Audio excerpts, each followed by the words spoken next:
Welcome to Conservative Voices Talking Points. My name is David Adams, and I'll be your host for the program.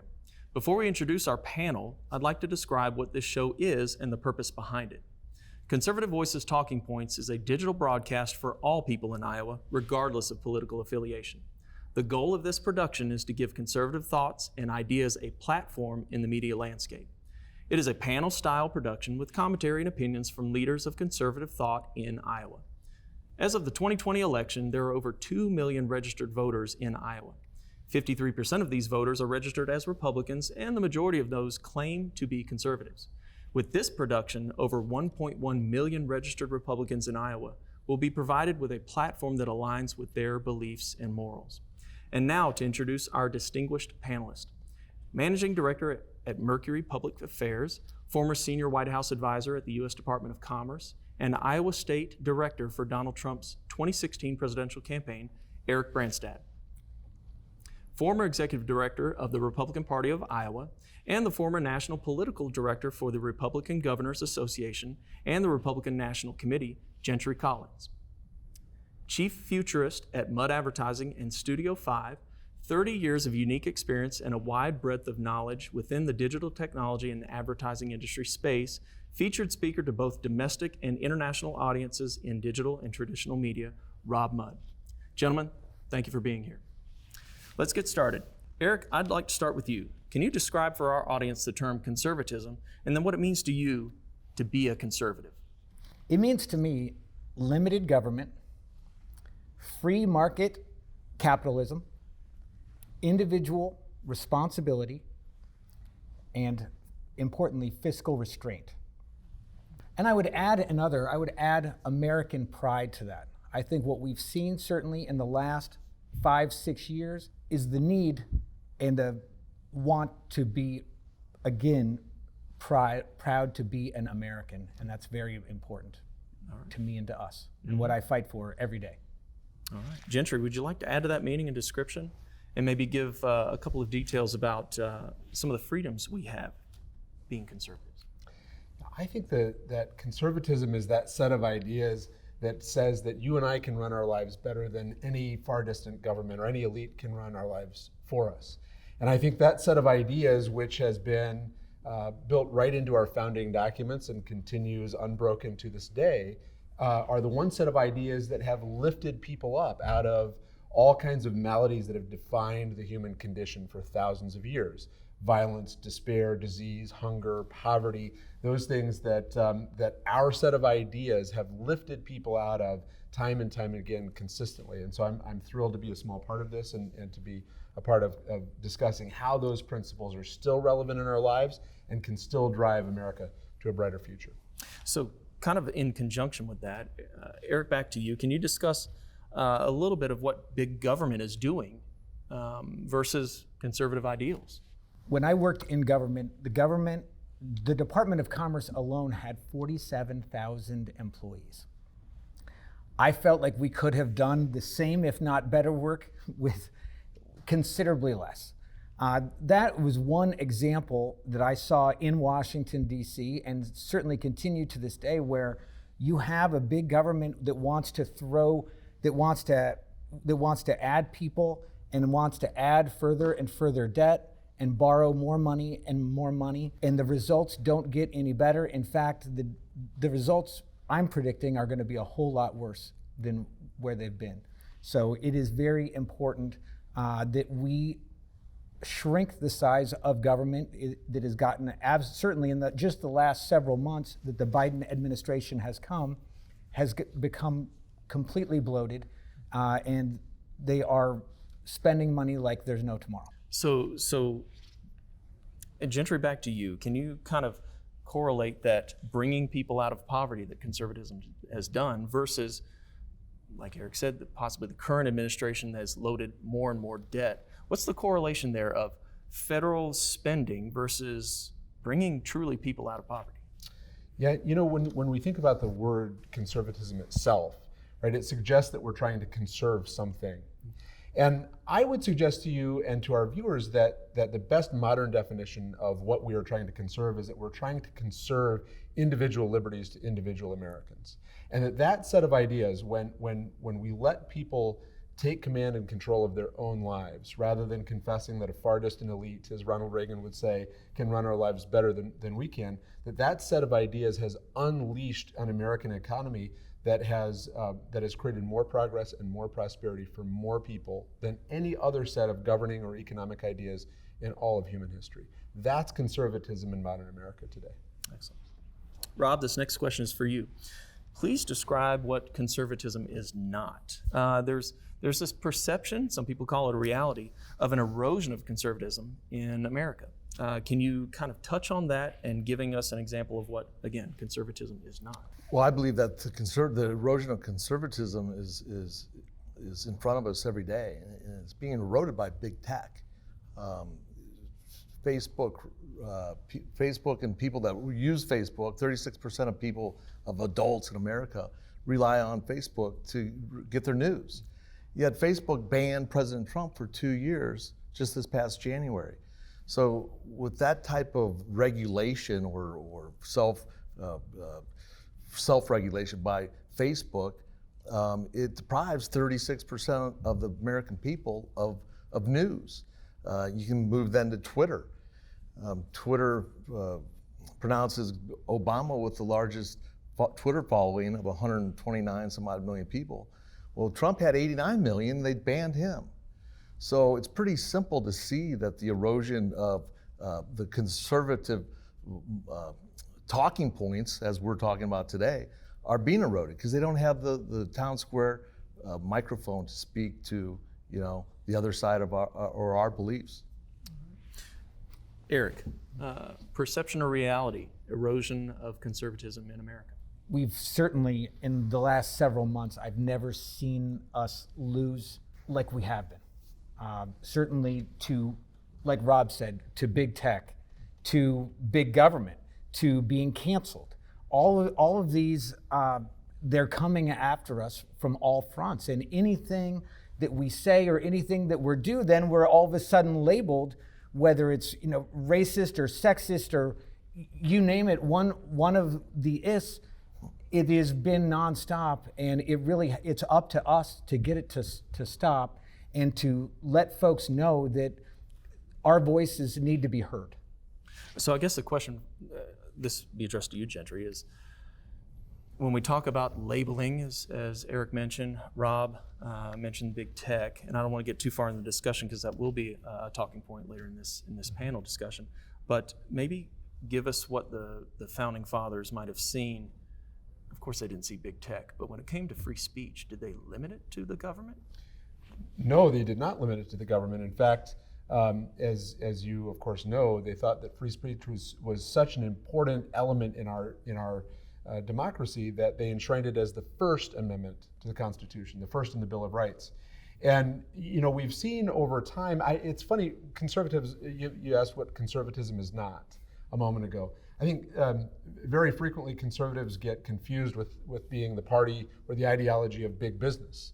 And really nothing could be further from the truth. Conservatives much more often are the party of small business, right? More likely to be the party of Main Street than Wall Street, if you'll use or accept that example. In fact, if you look at where Wall Street's political contributions go, they mostly go to liberals, to the Democratic Party. I think one of the great traditions in American conservatism, written about by Friedrich Hayek, among others, in Road to Serfdom, is this idea that government does have a role to play in creating the conditions for effective competition. And that we saw greats like Teddy Roosevelt, for example, very much in the antitrust space, when it was time to break up private companies that had too much influence in the marketplace and were killing free speech, killing free enterprise, killing free competition. That is clearly happening today with big tech, and I think it's time for us to do in our time what previous generations of conservatives have done for the country in this regard.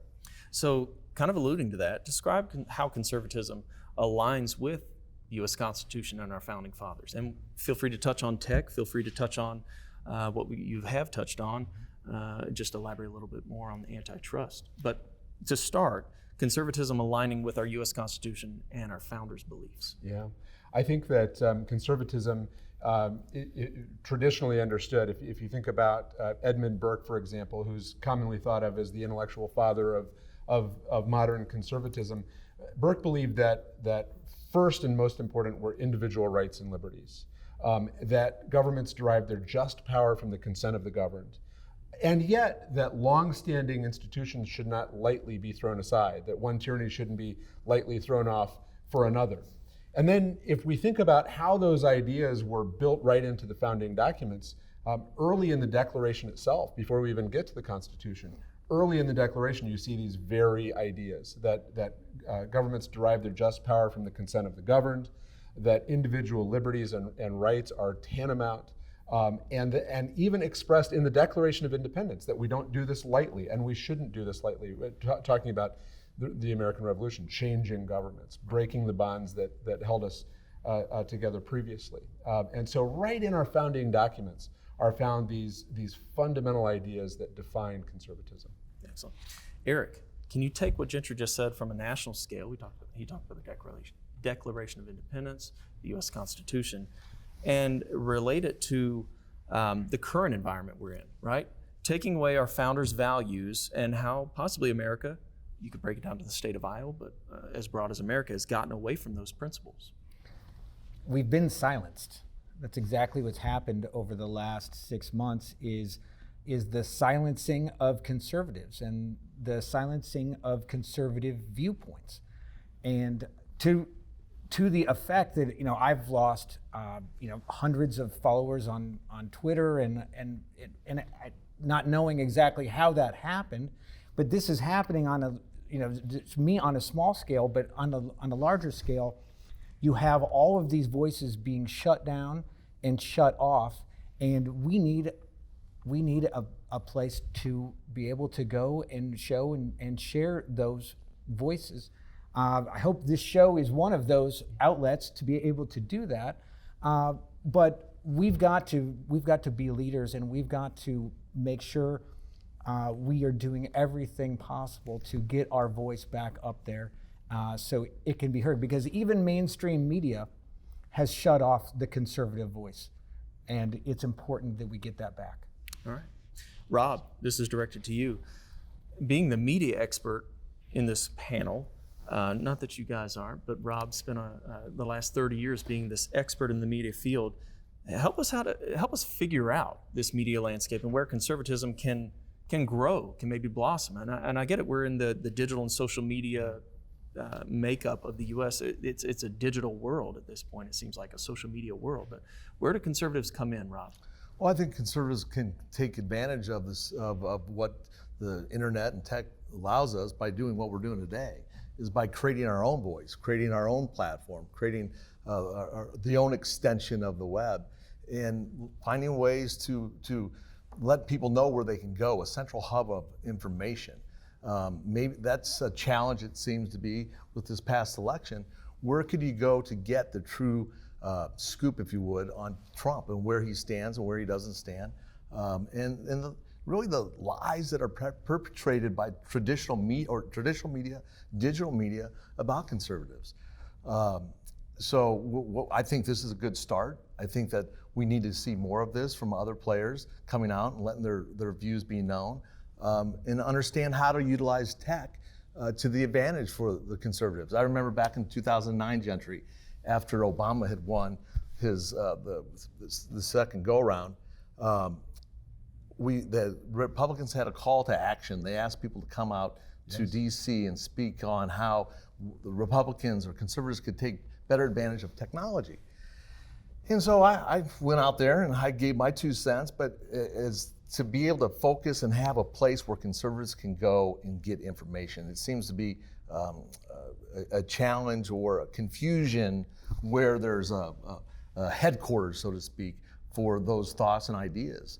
And so this is a start to it, but it's a big internet, and there's a lot of money, and it's controlled by a lot of guys that have big names: Google, Apple, Amazon, Twitter, and all those folks aren't real friendly to our way of thinking.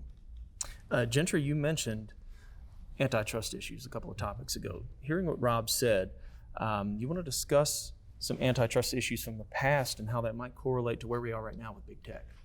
Sure, there have been a number, right? I mean, the famous cases, of course, start with breaking up of Standard Oil or Old Bell and some of those. And I think that what's happened here in modern America today is that even though the Bill of Rights, and especially the First Amendment here, the right to free speech, is aimed at protecting us from the government, it is made, in fact, to keep the public square open, to keep the free exchange of ideas open.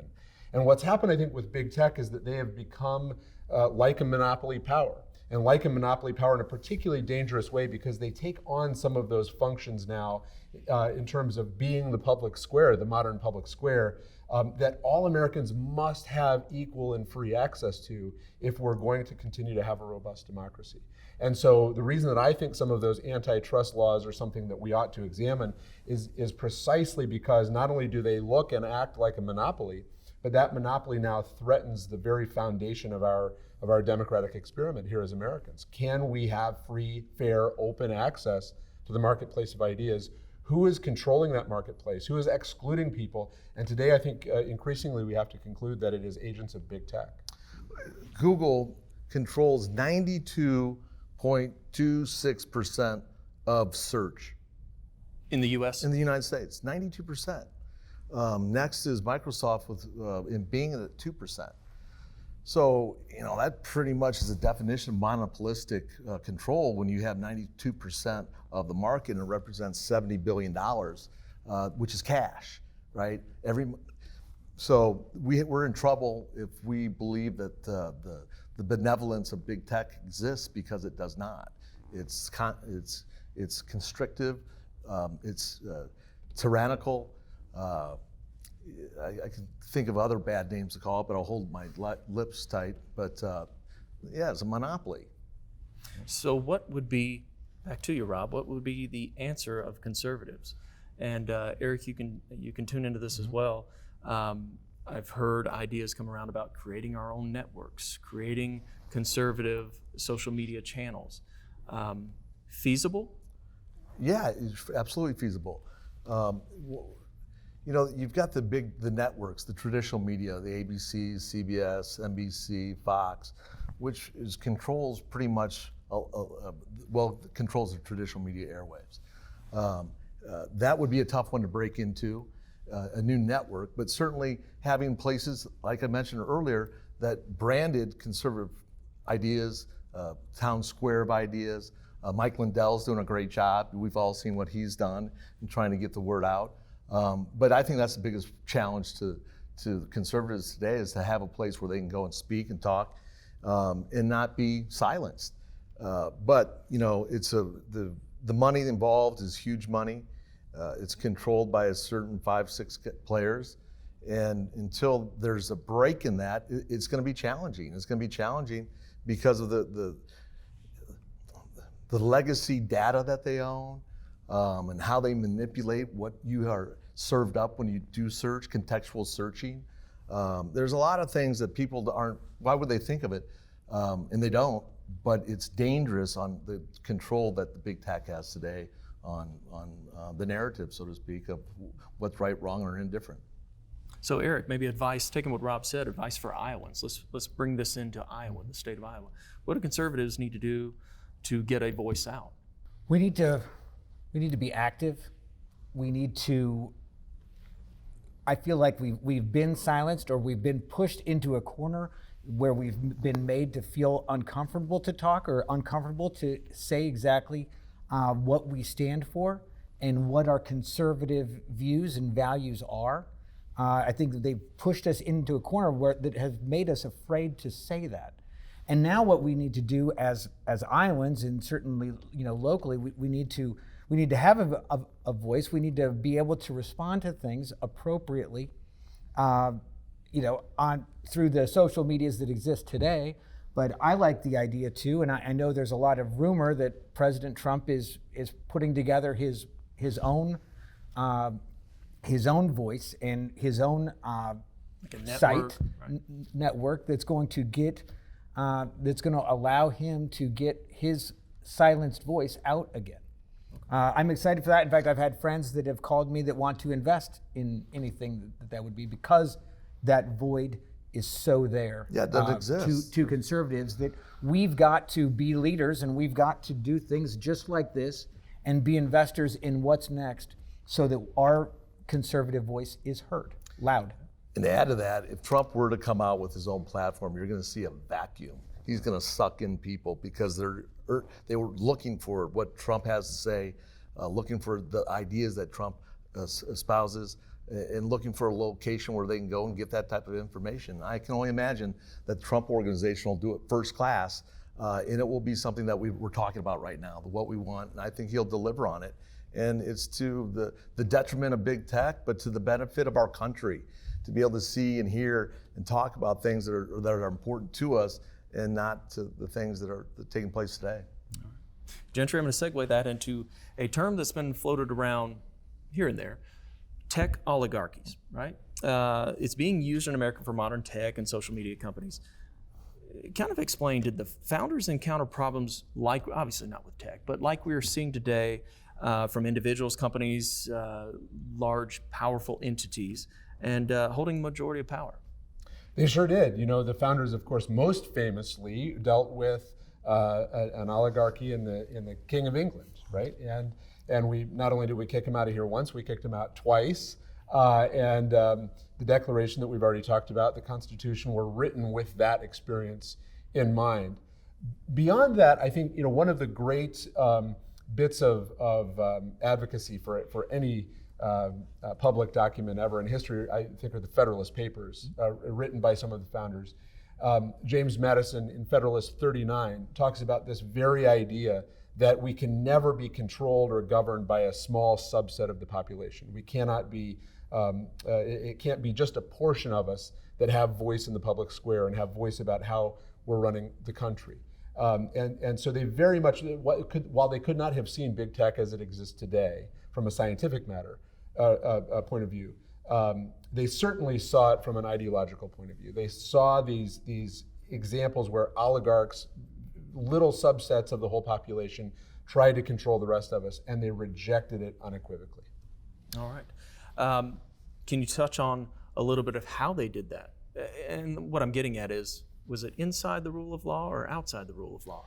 Well, absolutely inside the rule of law. That the idea, one of the great ideas, and I think it's one of the things that conservatives need to be able to express in this moment in our history, is that we're all governed by the rule of law. That is the thing that makes the American experiment unique. We're not governed by the rule of men, as we had been for centuries or even millennia, but rather by the rule of law. And in order for that to be true, the same law has to apply to all of us, right? That from the biggest of the big to the smallest of the small, there's one set of rules for each and every one of us. And that within those set of rules, that all of us have an opportunity to compete to the best of our ability, and all of us have an opportunity to say, this is the right product or the right service for me in the private sector.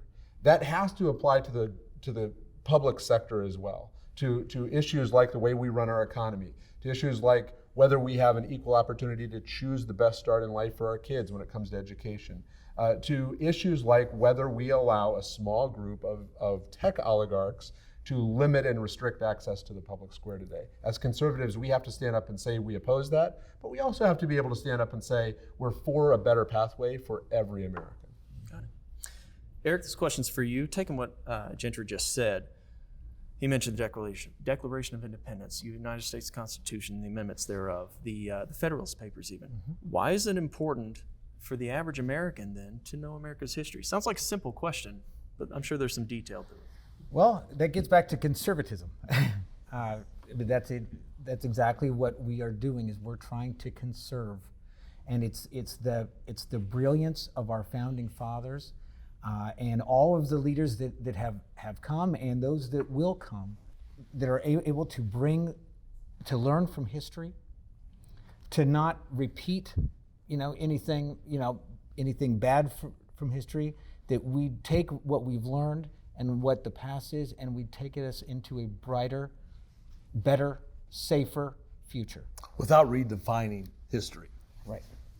Good point. Rob, kind of follow-up question for you. Sorry. No, I'm glad you said that. Pursuit of happiness, which is described as liberty in the Constitution, versus expectation of equal happiness for everyone, right? That's what at least I have taken away from liberal Americans. The equal opportunity versus the equal expectation of equal. Well, we're all guaranteed the right to pursue happiness, but we're not all guaranteed that we'll find happiness, unfortunately.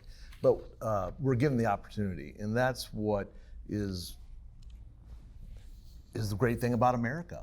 We're all put here. We're not all put here. We're born here. We're come here to chase our dreams, to follow our dreams. You know, I'm a product of my family business. 40 years we'll celebrate this July. 40 years I've been in business. The free market system provided us that. You're not finding that other place, in other parts of the world where you can have a family business that thrives survives through up and downs, and still around to talk about it. So I'm very passionate about that part, the free market system of that conservative principles are foundational. And to that point, you know, here's a great example of my family's business, 40 years. So, you know, I'm not sure if that answers your question or I taken it the wrong direction, but equity and the equity part, I have a little bit of a problem with. Gentry and I spoke to that just this past week on the equity and who gets to determine what is equity and what isn't. That's a great segue, right? Gentry, the question is for you. Give us the difference between equity versus equality. What an important question, right? I mean, this is where conservative principles meet the challenge of our day today. That equity is a warm, fuzzy word that the progressive left is using to say that we want equality of outcome, which is totally in contravention to the American promise of equality of opportunity. That equality of opportunity has been that part of the American ideal that has lifted so many people up.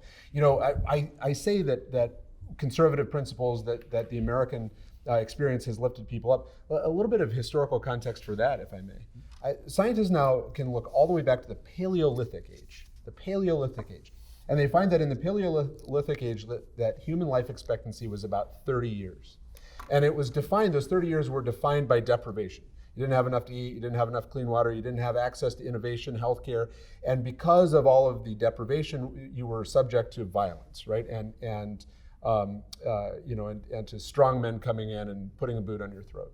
What I think we too often forget is that was true through 5,000 years of recorded human history. That all the way until the year 1900, average human life expectancy was 30 years old in 1900. From the Paleolithic age to 1900. 5,000 years of recorded human history, reliably recorded human history. And in all of that time, the human condition was the same.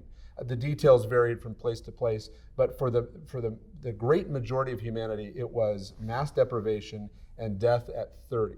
Right? One American century, defined by the idea that we're all created equal, that we all have equal access to the marketplace, right? And that we all have an equal opportunity to succeed under the rule of law. Whatever our warts and flaws are as a country, and we certainly all know that they're legion. By the way, one of the other great things about the American experiment is that our system is designed to self-correct when we find those. But what did that American century yield historically? Is that no longer is the global life expectancy 30, and no longer are our years defined by deprivation. Right? That today, global life expectancy is at 72. 72. And we will lose more people this year to diseases of excess than to diseases of deprivation. That's 1 century of the American ideal, of the idea that equality of opportunity under the law is the best way to lift people up. And I'd say after 5,000 years of trying other ways of doing it, the facts are on our side. Excellent answer.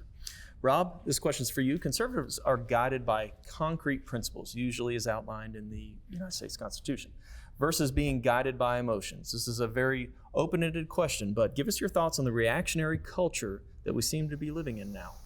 Because of big tech and because of the access that we have to the internet and because of journalism today or lack thereof, we live in the gotcha environment, I believe. And the gotcha environment is a 24-hour clock.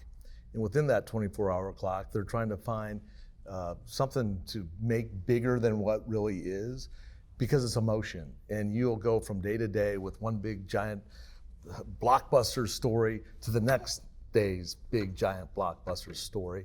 And the cycle, the news cycle, is 24 hours, and it's changed the landscape of media. It's changed the landscape of personalities, and it's changed the landscape of truth. So I don't know if I'm answering the question, but so compare the conservative morals and principles that usually conservatives abide by versus this decision making of, I don't want to just label people, but those it might be called on the left. I think conservatives are in the foundation of moral right and wrong goes back to Judeo-Christian beliefs. And we believe that we have an understanding of right and wrong. I believe that the other side believes the ends justify the means. And that's it's contradictory to what we believe as conservatives with a moral principle, a moral guiding light of what is right and what is wrong. So I think you're in danger when you start to question up from down, left from right, in not knowing what is true north, right? Universal true north principles. And when you start to mix those up, you have challenges, you have problems. And I see that's what's taking place today. So Eric, this question's for you. Taking what Rob said and applying it to policy making, give us sort of the description of modern day policy when it's based on, potentially at least based on, emergency and crisis mode mentality. What we've seen is violence across the United States. Certainly President Biden spoke to it last week. The violence has continued to go up. You see the problems at the southern border, the cartels bringing in the fentanyl and the drugs. I mean, all of these things are this rush to hate President Trump and this rush to hate all of his policies and talk about them as being stupid, to rushing in, making all of these executive orders to try to fix it all their way. And now we see what is now 6 months later, now we're seeing what is happening in our big cities across the United States. Hundreds of % rise in violence and murders and killing. You see what's happening. Chicago, which is pretty close to home. You see all of that. That's just the reactionary of things, of policies. At least in my mind, the southern border, we were really on the right direction, and to all of a sudden act so quickly. It was solved. It was solved, and now it's destroyed. They're certainly taking the heat from it, and it's certainly it's going to take a while to fix now, and I don't think they know what they're doing. All right. Taking the idea of emotional policy making, we can take it one step further. We're in I hate to put it this way, but our country, the state of Iowa included, is in a sense of cancel culture mentality, a mob mentality. Can you give us some tidbits on, from a conservative viewpoint, how to react to cancel culture and where to go from here? Yeah, well, great and important question today, right? One of the great challenges of our time is this idea that if an idea is offensive to somebody, that it can't be expressed. Antithetical to American free speech ideals, right? Antithetical to an open, free, fair exchange of ideas in the public marketplace. And it's almost as if those on the left who embrace cancel culture need that to be the case, right? I would say to you that given some of the history we've already talked about, and given the results that conservative ideas over centuries now have provided, that one advantage conservatives have is that the facts are on our side. That if we ever actually had a debate on the merits, on the actual substance of ideas, conservatives win. And so you see this cancel culture problem rising on the left. They have to call us names, in other words, right? Why? Because if they debate us on ideas, they lose, we win. And so I think this cancel culture problem is one that is very troubling, but it is intentionally aimed at us for those reasons. I think, and I may be a minority voice on this, okay, I'll say up front, but I think one of the things conservatives need to be thinking about is that cancel culture will come to an end. My hypothesis, as you may know, is that cancel culture ends when it begins eating too many of its own. And though it hasn't happened at scale, you already see some of the tremors of this in Hollywood, in mainstream news, and so forth, where cancel culture has started to it started to cancel some of the wrong people, quote unquote. What the great temptation, I think, for conservatives as cancel culture eats its own is to point an accusatory finger and say, "I told you so," right? And to kind of have a little moment of Schadenfreude, right? That we're going to enjoy that the other side is being eaten by it. I think that's the wrong response for conservatives. I think when cancel culture is revealed for the evil that it is, when it comes to an end, whether it's for better reasons or, as I predict, because it's eating its own, and only because it's not good for the left, I think that's a moment for conservatives to stand up and say, our ideas take every American to a better place. And not simply to gloat, but rather to say, they didn't get away with name calling, we're not going to start the name calling, right? We have a set of ideas that lifts people up, right? That can open the future for every American. And only when we tell that story can we take the country in a better direction, right? So I think that cancel culture will eat its own, it will end, but the way we respond to the end of cancel culture, I think, is going to be important for determining a whole new generation of American conservative ideas. So not pointing the finger, but teaching moment. Absolutely. Absolutely. That opens another can of worms, then, the teaching of history, right? You don't have to go back that far to see what Mao did to China and ruin their culture, ruin their language, and erased their 5,000 years of history to a certain degree. And if that takes place here, in order to make a change to the direction they want to go, that's what they're attempting to do. They're attempting to label us first with the name calling, right? That's their first tactic, is to pull you out and call you names. And if they get away with it because people can't stand up and they don't know their history and it's not being taught, we have problems that are bigger than us four can solve with this talk show. And it's real, and it's happening right before our eyes. What the Nazis did in the Weimar Republic, we were always taught in school, hey, if you don't watch out, this will happen again. And I guess we all got soft on that idea and didn't think it'd ever possibly happen, but it's happening right now. And it's we got to stand up to it. We got to change that. So part of the purpose of this show, this production, is to get that message across, right? Not to point fingers and call names or anything like that, but to point, counterpoint, have a debate, have a discussion. Eric, I know you've got examples you've mentioned before about friends, possibly even family members, that have just gone by the wayside based on a disagreement of politics, right? Having been a senior advisor of the Trump 2020 campaign and certainly my history with the administration, I had my own family that have tried or have canceled me. And as I tell my family and as I tell my girls, and they get it at school and they get it even from their teachers, and I've been in a public space and a spokesperson for the campaign for the last several years, I'm always quick to tell them that there's a reflex. Anytime you do too much or go too far somewhere, I saw this in 2015 and 2016 as I was working on the campaign. The political correctness had gotten to be too much, and there was a reflex. I think that's part of what created President Trump, is that there was, folks were tired of having to go this far or do this. That's where the reflex happened. And just like we've talked about, anytime overconsumption of anything is going to be harmful to you. And I think that's where that right balance, and certainly what we're seeing in today's media, and how far they want us to think and go left, there will be a reflex. So Gentry, just a quick question before we go to the next topic. Response of conservatives, and I say response, most of it's on social media, right? We live in that day and age. Someone comes at a conservative online with something that's just anti-conservative, whatever that might be, whatever topic. Do you encourage conservatives to punch back, to take it, or is there some happy medium? I don't know that, I would say punch back, but to punch back in a constructive way.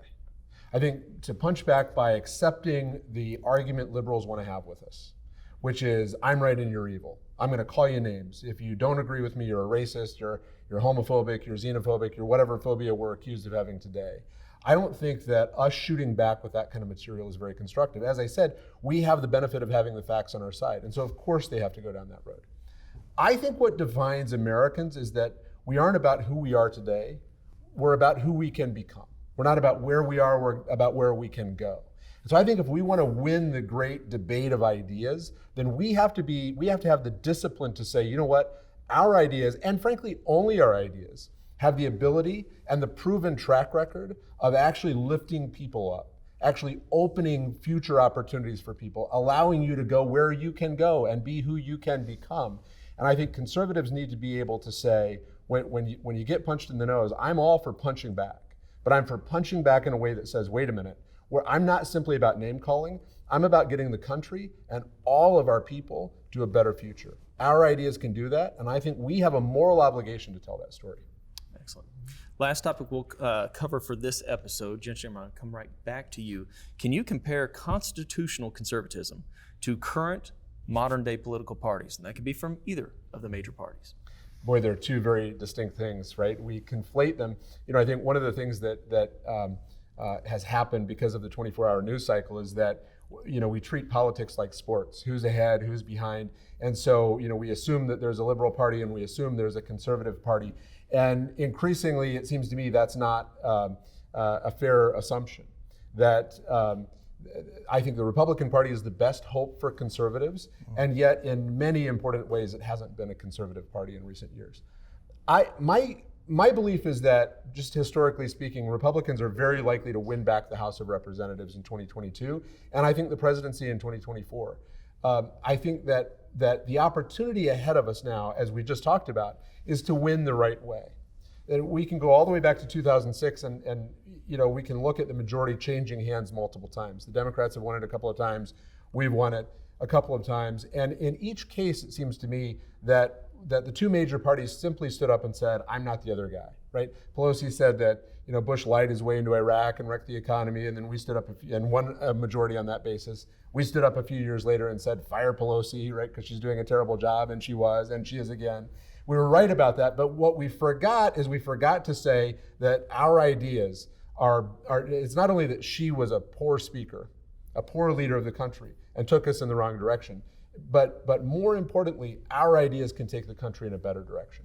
And I think we've forgotten that part. If we demand that it isn't just about back and forth on the name calling, it's not just about what's wrong with Pelosi. If we demand of our candidates that they be able to express how conservative ideas get the country to a better future, then you're going to have a different kind of majority elected in 22 and a different kind of president elected in 24. Right? I think that's the great opportunity for conservatism. Let's remember that the facts are on our side.